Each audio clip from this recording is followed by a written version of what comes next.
electric arm fitted with sensors that had to light up when activated to gauge the matter. This was then put in a container, and when the feel left from the whole water sample, causing the longest discharge from just underneath the chin. How were you at handling electric shocks? Are you brave enough to swim with an electric eel? Tell us below. So we know electric eels regularly take home small fish, but how exactly do large animals fare against it? Curious dogs are no match for the static energy of an electric current.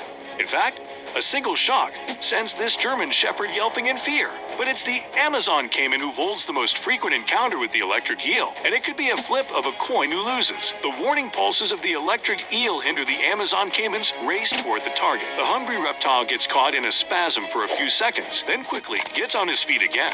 Other times, it's not so lucky if it received a bite on the eel. As it receives the high voltage shocks, its jaw clamps shut and the pair are locked in. After each of the caimans loses its muscle mass in spasm, the reptile's heart finally gives out.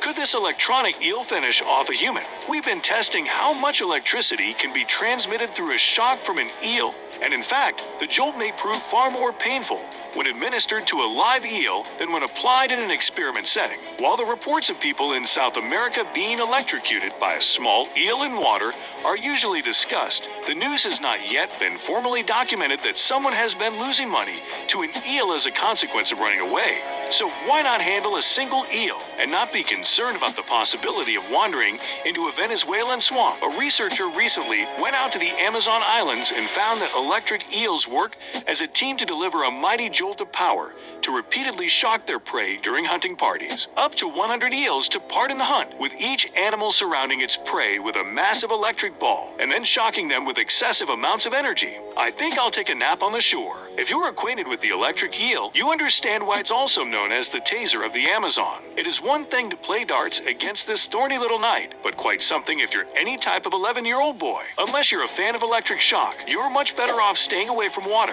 Thanks for watching. Please share your thoughts